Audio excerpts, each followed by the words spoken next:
Hey everyone, I'm going to walk you through my updated skincare routine. Before I get started, I just want to let you know that I have barely any makeup on. I just have a little bit of concealer underneath my eyes and a tinted lip conditioner, and that's it. So okay, let's get started. I'm going to start with the products that I use pretty much almost every day, and then go into the other products that I use less frequently. Okay, so every morning I wake up, I have oil on my face because I have oily combination skin. So I use this Neutrogena Acne Stress Control Power Foam Wash. And for this season, this winter season, which is colder, it actually is a bit drying for me. So I use like one pump in the morning just to kind of rinse off that oil, and that's it. And then, depending on how my skin's feeling, I kind of switch up my moisturizer or sometimes use them together. I've been trying to give my Clinique Dramatically Different Moisturizing Gel more of a chance lately. And I use it while my skin is still a little bit damp, and then I just apply this on there. And then if my skin needs some extra moisture, I'll use my Olay Complete. And this is SPF 15 for sensitive skin. So sometimes I'll just use that in areas that are a little bit drier, because this isn't really the most moisturizing, especially for this season. So it just kind of depends on how my skin is. Or some days I'll just apply this instead. So that's that. And then usually I apply my SPF, my Shiseido, which I love. This is an older one. The newer one I believe is SPF 38. And they also have one in a higher SPF if you're like constantly outside or something. So I really like this because, as a lot of you already know, it really just helps like keep my skin from getting too shiny. And I really love that. And it's a higher SPF, so that's good. Okay, now we go into nighttime. If you're wondering why I don't even have mascara on, I feel a little bit naked without mascara on because I love mascara, but I've been trying to wear it less, at least not every day. And I've also been trying to fill in my brows less, so you might notice that they're lighter because I just noticed my hair tends to fall out, same with my lashes. And even if you're being extra careful, it's just that it's natural, the more you tamper with your lashes and your brows, the hairs will just fall out. So I've been trying to wear it less, and that's why I have little to no makeup on today. But if I do have eye makeup on, which I often do, I use my Target brand Up and Up eye makeup remover, and it's supposed to be similar to the Neutrogena one, and it does have the two different liquids in there, so you have to shake it up before you use it. Soak a cotton pad, cotton ball, just dab it against the eye so that everything melts away, and then gently rub it off. And so that's that. If I have, a bit more face makeup on, which I rarely do. I don't really like wearing foundation, so I don't often, unless my skin is just looking terrible, then I might.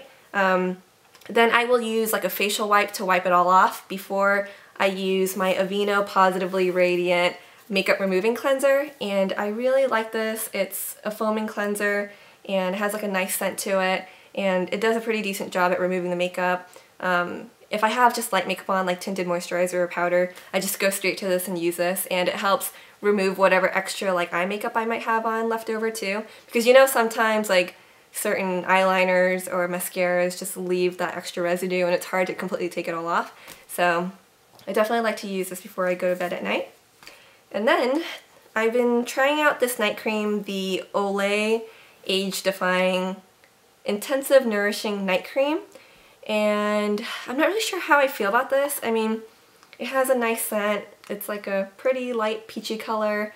It's pretty rich. I kind of have to be careful with how much of it I use, especially on my forehead, I believe, because if I use too much, I find that I get whiteheads, which is not a good thing. So I just kind of be careful with how much I put on. But even though it's so rich, it doesn't make my skin feel nice and lush and moisturized. And so even though it's pretty rich, it's not heavy feeling at all. It's it just kind of absorbs into your skin really quickly, and it just feels really light. But for nighttime, I kind of want something to make my skin feel very, very hydrated.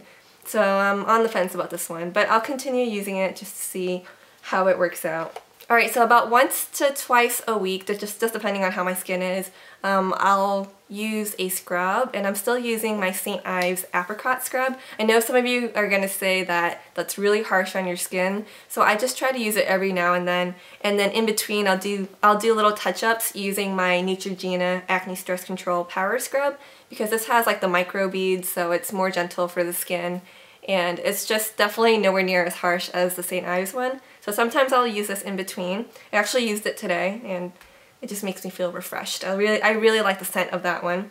And then I've been trying out this new mask, and it's the L'Occitane. I'm not sure if that's how you pronounce it. It's their clarifying rice mask, and it's supposed to purify combination to oily skin, which ensures a long-lasting matte and velvet finish. So I've just been trying that out. It's nice. I'm not sure if it really does too much, but I like it so far, so I'm going to continue trying that one out. And then every once in a while, it's very, like, I rarely use this nowadays, the Queen Helene Mint Julep mask. And you guys recall this is, like, definitely one of my favorites. I still like it, you know, even though I rarely use it, I still like it. But if I ever get those huge bumps or even like whiteheads that I just kind of want to dry out, then I might just, you know, use this to spot treat, because I usually like to use this for spot treatment rather than as a whole mask.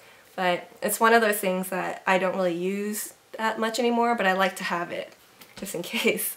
I don't use the toner, as you'll notice. I used to way back then, but I just don't really feel like my skin needs it. Maybe, you know, you guys can totally like tell me that I'm wrong, but yeah, I mean, I've tried different toners and I don't know, I don't really feel like it's necessary, so I don't really use it anymore. If anything, I kind of feel like this Clinique moisturizing, dramatically different moisturizing gel is kind of like a toner, because I believe it's supposed to help like balance out the pH level of your skin, especially after you wash it with water. So this is kind of, if anything, this is kind of like my toner, and I like it so far. Okay, so just to let you all know, I have very little makeup on, but I'll just let you know what I have on anyways. I have the Maybelline Fitme Concealer in light 10, number 10. And I just have that underneath the eyes, like I mentioned earlier, just to brighten them up because my eyes were looking really tired earlier today. And then I just set that with my Bobbi Brown pressed powder in pale yellow. Love it. And then on the lips, because a little bit of color on the lips helps brighten up your complexion, makes you look more awake, I have the Smashbox, I believe it's a tinted lip conditioner in Smashing Shine. And it looks like that. So that little white middle part is kind of like the lip balm, and then the outside is like the tinted lip color. And I really like that too. And that's it. Hope you enjoyed watching this video. I'll have all the products I mentioned down below in the information bar, and thanks for watching. Stay tuned for more videos. Bye.